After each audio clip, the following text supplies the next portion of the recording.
Right, guys, let's just go through this quickly. Kevin is giving a lecture tonight. So we basically said, look, there was this issue of la kohen, which is a gezerah shava, and that passage in the Chumash is dealing with a consecrated ancestral field, that the kohen himself may not keep that property, even if he decided to buy it. So the bottom line of it is, it's in Leviticus chapter 26, verse 16 to 21. And it basically says if an Israelite consecrates his ancestral field and he doesn't redeem it for the cash equivalent of what he agreed to, the temple treasurer can sell that field to someone else to generate some cash flow for the Beit HaMikdash. And then when the Yovel year arrives, the Jubilee year, then what happens is the field leaves the purchaser's possession and is given to the Kohanim. So it's specifically given to the Kohanim that are serving in the temple when Yom Kippur service falls during the Yovel year. So firstly, you must know that if you're buying a property, you're only paying pro rata to what's left on the purchase. You can think of it more as a hire purchase. So it's almost like paying rent. So there are 49 years left and the property is worth 2 million rand, then that is approximately 3,400 rand a month that you're paying for the 49 years, and pro rata for the amount of time that you've got left of it.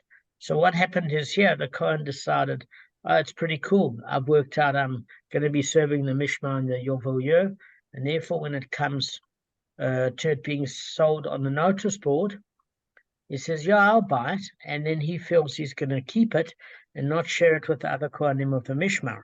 So we're saying that's the same sort of terrible behavior that he had when he happened to conveniently do a teshuvah on his week of the Mishmar, even if he stole it months before, as Kevin quite rightly asked.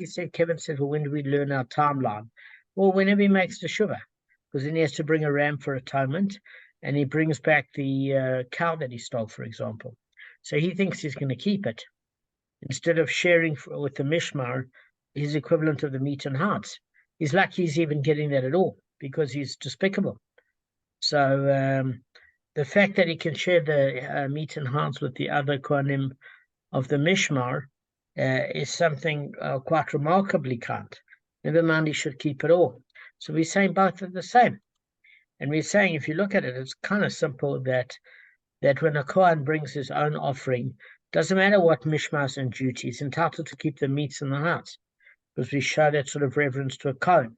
But a good Kohen, a Kohen that bought that cow, not a Kohen that steals from a convert and can't be prosecuted because there are no hereditary halachic heirs. So it's the same as a Kohen that decides to buy property that isn't redeemed because he thinks he's going to keep the full lion's share of it, all of it, in fact, during his week of the Mishmar when he happens to be serving during the Jubilee year. So now he can't get to keep all of it. The only time he can get to keep all of it is when it's his ancestral field, where the Kohen inherited it from his family. Just like if he bought a cow and it's legit, he gets to keep the meat and the hearts of what he can keep as a Kohen. Doesn't matter whether it's his Mishmar or not. So we're saying it's about morality. It's not about legality. Okay. So let me just give it over quickly as is. For it was taught in the Brisa, for what purpose does the Torah state his ancestral heritage? It is as follows. From where is it derived regarding a field that stands to go out to the Kohanim at Yovel, and that one of the Kohanim redeemed? From where is it derived that the Kohen cannot say, since this field goes out to the Kohanim at Yovel, and it's already in my possession, and I'm serving on the Mishmar for that week of Yom Kippur, let it remain mine. So although it's actually logical that he should be able to say that, because he says, listen, I acquire certain products of the Israelites sacrificing whenever it's my Mishmar, surely something that I had purchased anyway, I'm entitled to keep all of it. So we are saying, well, we can't exactly look at it like that. So he's saying, if as Kohen the Mishmar that is serving when Yovel arrives, I acquire share in the consecrated ancestral field that was purchased by others, then regarding a purchased ancestral field of my own that I paid for, is it not certain that I may keep it? And the Torah therefore states, like the Cherim field to the Kohen, Cherim means set aside. So if you say a person's putting Cherim, they're set aside from the community. If you put Cherim, you could say that it's consecrated. It could also be used for that word. So the Torah states, like the Cherem field to the Kohen shall be his ancestral field, which implies, yes, one that he inherited, but not this one that of another that he redeemed in order to prospect from profitability. It's not his own. So how's this field then treated? It leaves the possession of the Kohen who redeemed it, and he still got excellent value, by the way, guys, because he got to almost have a rental agreement for the amount of years that he got out of it. It's not like he was schnaud out of anything or conned out of anything. And it's divided among all his brethren in the Kohanim of his Mishmar. All right, so we're going to be dealing with a new issue. So the Gemara above asserts that a Kohen who brings an offering is entitled to perform its sacrificial service himself and retain its meat and hide, even when his mishmar is not serving. So we're going to learn a bit more about that. So the rabbis taught in a brisa, from where is it derived that a Kohen may come and offer his own sacrifices at any time and at any moment that he desires? So in other words, whether he voluntarily vowed to bring an offering, or maybe even sinned and became liable to bring a chatas or asham. So what we're saying is here, don't just think that the Kohen's entitled to that sort of deference of respect when he brings just a normal, generous, voluntary offering. Even if he sinned, or he made a false oath for the asham or a chatas, which is a sin offering, we still give him that sort of reverence. Why is it different in the case of a robbed item? Well, the reality is because it's one thing for people to swear falsely, which is terrible, but to rob somebody is even a worse lower class. I don't know. It might be that an ashram is even bad, is as bad, using Hashem's name in vain. But that's the explanation of Rashi. Rashi knows what he's doing. So the rabbis taught that the Kohen shall come whenever his soul desires and minister. So where do we know this from? Because it says in the Pasuk in Devarim in Deuteronomy chapter 18, verse 6 to 7, and the verse must refer only to the ministering of the Kohen's personal offerings, guys, not if he's offering on behalf of an Israelite. Because since offerings of others are the exclusive right of the weekly mishmar, because you can read it in the same passage. And if it's a daily offering by an Israelite, it goes to the Beis Av. Okay, so it's only for his own offerings. The Torah therefore states, and the Kohen shall come whenever his soul desires and minister, as we said. And from where is it derived that a Kohen may make his own offering the reward for its service, its meat? So what are we saying is, we're saying is as follows, is that the meat of certain offerings was given to the Kohanim as a reward for their performance of the avodah, for the service. We don't mean they lose their spiritual reward. It's a added reward in the physical world. You know, you could basically be raising money for tzedakah, but as the chairman of the board of a very important tzedakah institution, those expertise, if you become a CA or MBA, could be used in private practice or for a corporate firm at which you would be paid a fortune. So the fact that you pay expenses, because you also need to pay bills and eat, doesn't take away from the mitzvah, because that expertise is required in this particular case. Does it take away somewhat? Maybe, I don't know. But there's certain things that don't, and we learn that in the Shachrit prayer. But anyway, if you look at Bamidbar, Numbers chapter 18, verse 31, it says that that's the source, that the Kohen for the reward in this world for their performance of the avodah is the meat and the heart. Okay? So that's one, but that only is their spiritual reward. There's another strange explanation. It says that it's not their reward. It's actually that part of the service is not just the sacrificing of the meat, but it's the Kohen eating it himself, which is also forms part of the service, guys. So that's quite an interesting concept. I never learned that before. So, in other words, the Kohanim's actual physical consumption of the meat, because Hashem is corporeal and doesn't eat literally, although it says Hashem gets satisfaction from the aroma, whatever that means on a spiritual level, the Kohanim's consumption offers a degree of atonement for the owner. Maybe Hashem gets a sense of satisfaction out of seeing the Kohanim partake physically and get enjoyment. And that's in Gemara Pesachim 59b and on 72b and 73a. Okay? So the Kohen for himself shall, so we want to know, okay, so its meat belongs to the Kohanim and its heart belonged to him. In other words, it's a question. The Torah therefore states, and a man's holy shall be his own. So what do we learn here is that there is a direct correlation between the flesh, meaning the meat. I think of the word of meat as a little bit easier than flesh. If you're eating flesh, it kind of puts me off. So I hope you don't mind, guys. I'm going to use the term meat. So that's in Bamidbar, Numbers chapter 5, verse 10.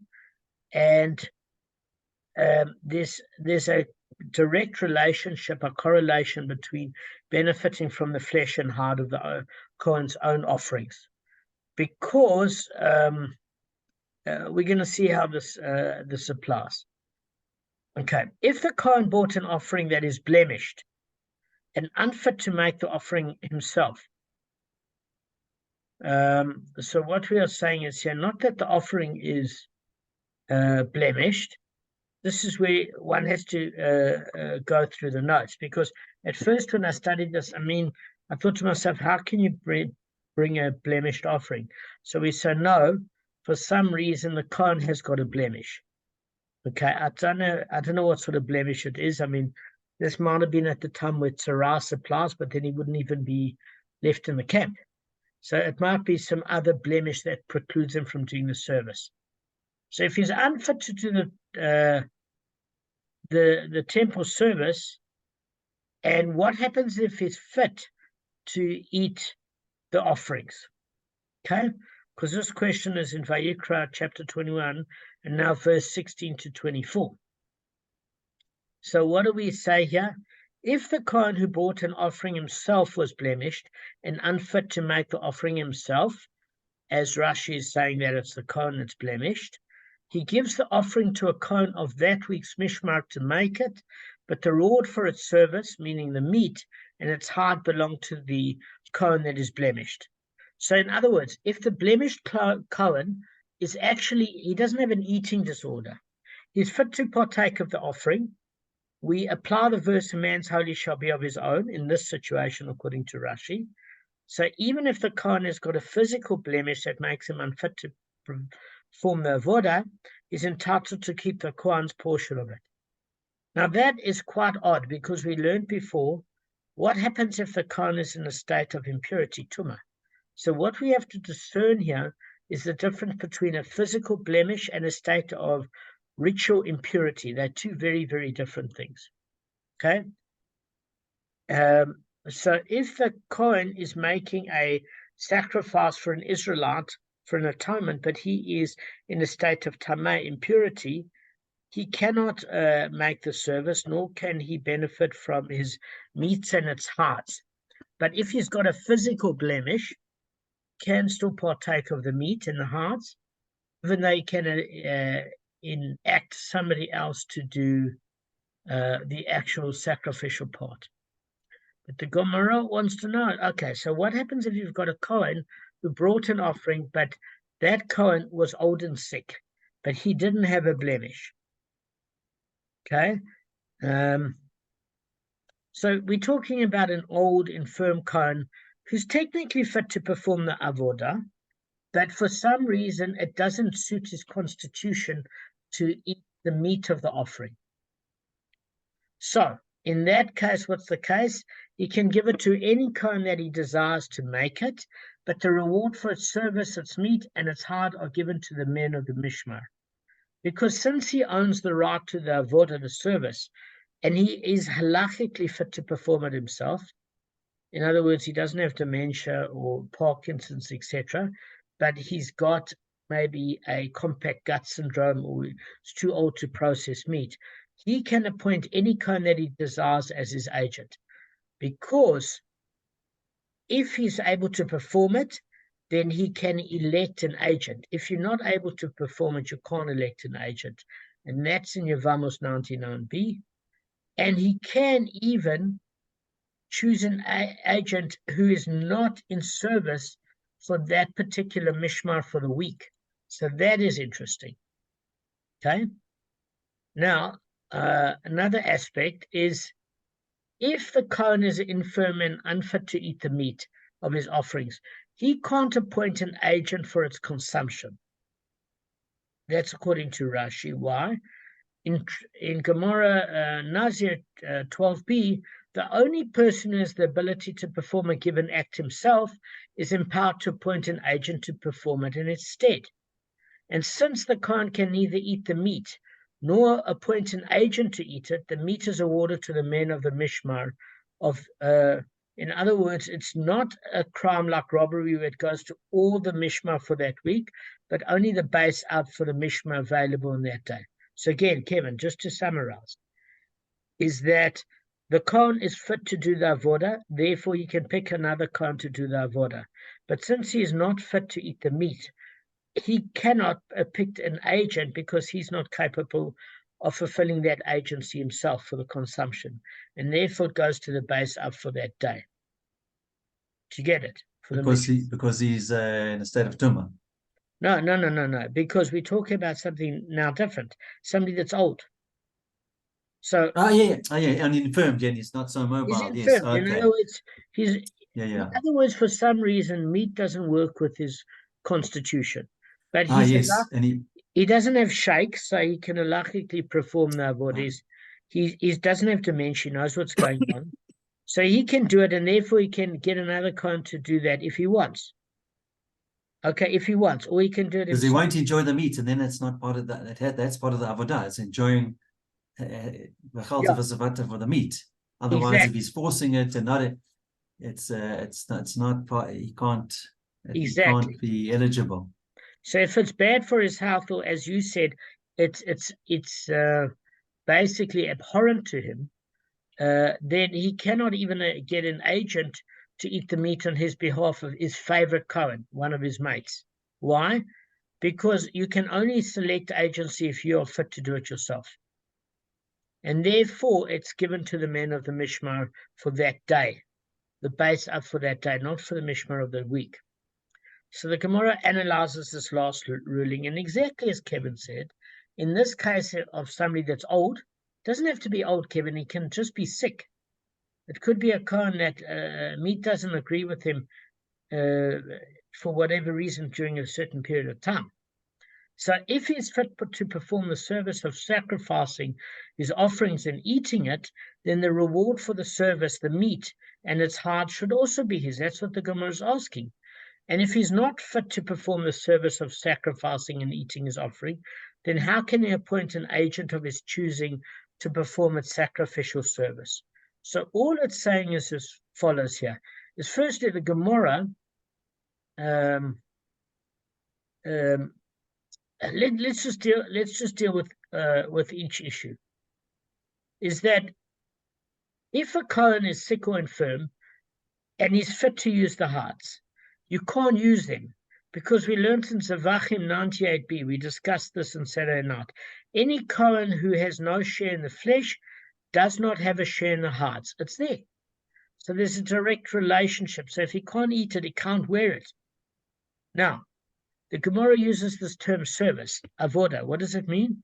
It refers to both the sacrificial avodah and the consumption of the offering. Both of them are service to Hashem together. They both form part of the service. Because the eating itself is a form of service, as we explained, according to many opinions, because if he's fit to eat the offering, then he should be able to award the meat to another Kohen, just as he can award the avodah of the Kohen of his choice. So what the Gemara is saying is, hang on, can you separate the issue of the meat consumption and enjoying the hearts, not separate the meat and the heart part, but that part of enjoying the consumption and the wearing of the hearts and the consumption of the meat? Can you separate that from the actual sacrificial consecration of the animal? Meaning, if you're fit to perform a service, but the meat doesn't agree with you because you're old or sick, can you do both, or can you do either? Or is it a relationship like the meat and hearts that's tied up? So the Gemara assumes that if the Kohen is ill or aged, or maybe sick, whatever, and it prevents him from eating the meat of his offering, maybe it also prevents him from performing the avodah. And it's saying more than just maybe. It probably does. That's what the Gemara is suggesting. So how can he be deemed unable to appoint an agent for consumption of the meat, yet be able to appoint an agent for performance of the avodah? So what we are saying is here, this is very straightforward. If we want to separate the two concepts, the one is the avodah of the service to Hashem, and the other part is the meat consumption and the hard usage. If you're able to separate them, then as long as the Kohen is not too sick or infirm or old to perform the service, he can perform it, or he can get another Kohen to perform it, because he can create an agent if he's capable of doing it himself.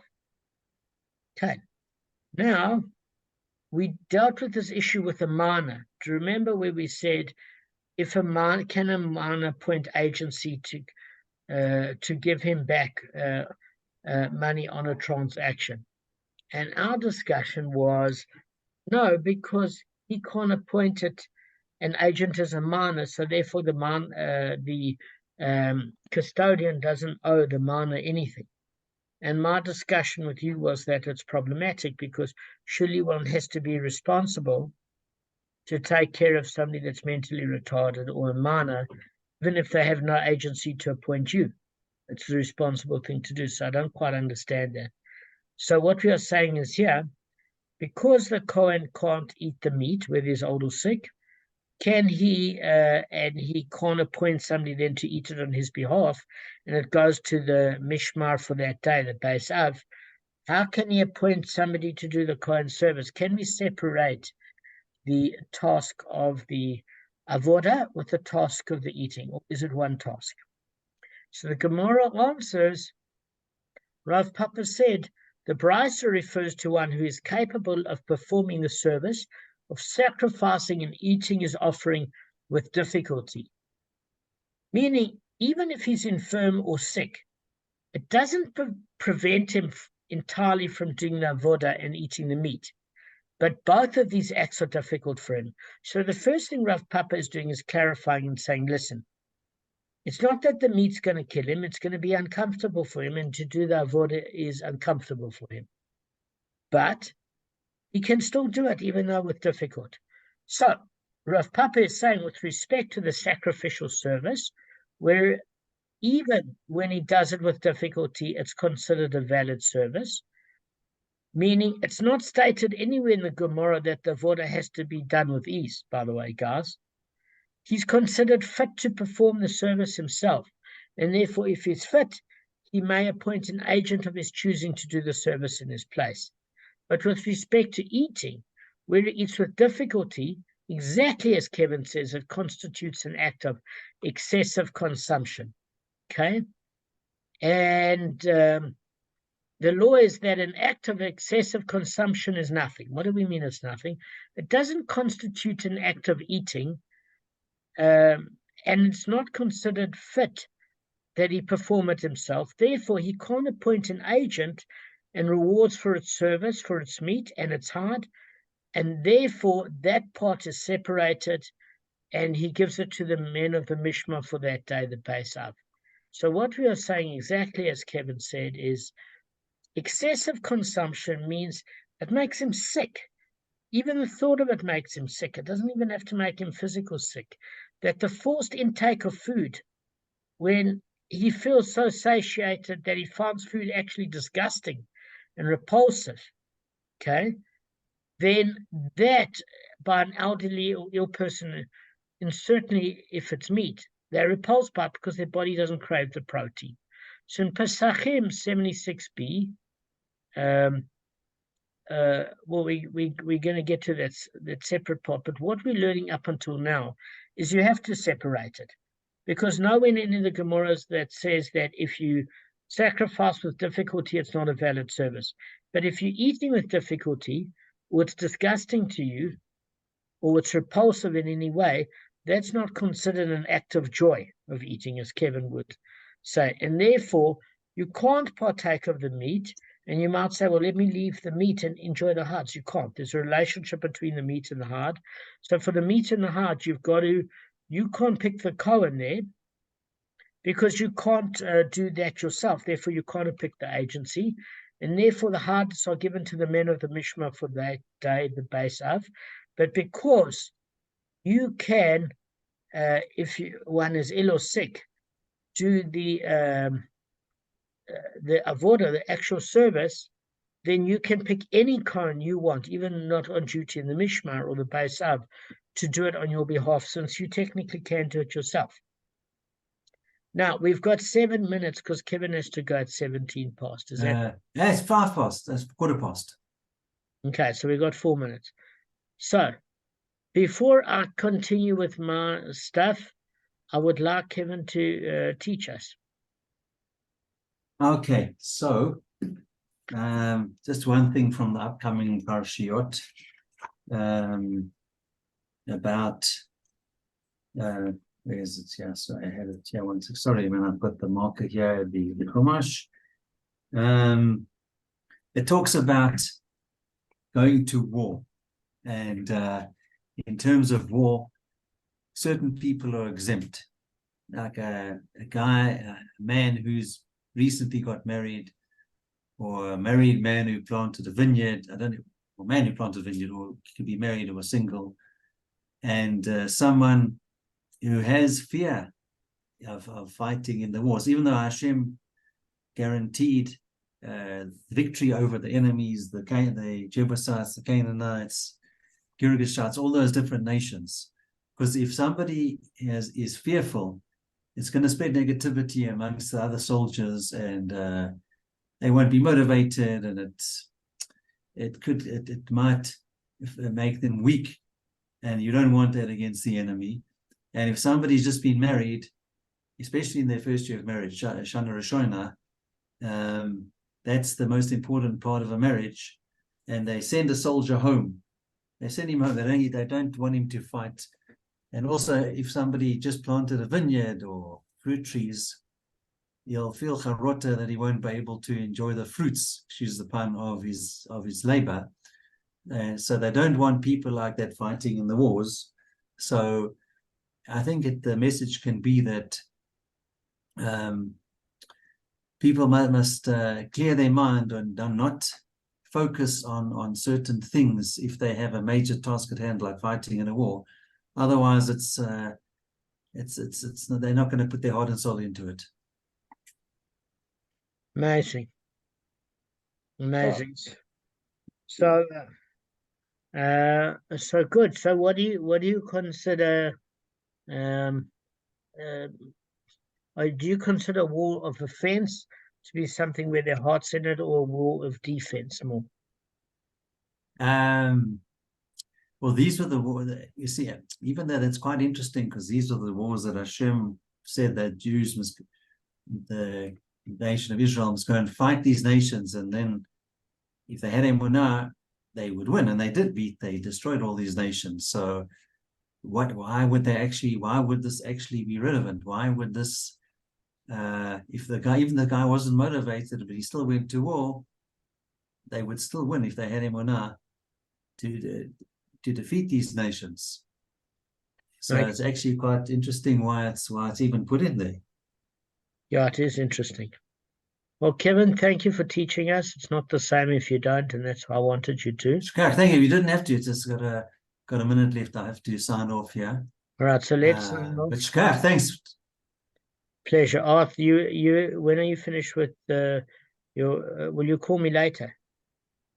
So Arthur would be, if Arthur was a Kohen at this present moment, he would fulfill the avoda because he's enjoying the food. You see that? Yeah, he is. He is.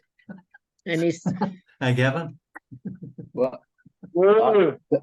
but he can give that food to another Kohen, so you can give it to Guys, me. I want to open up a meat restaurant and call it Moo. So I'm yeah, okay. Don't invite. Yeah, exactly. Thank you.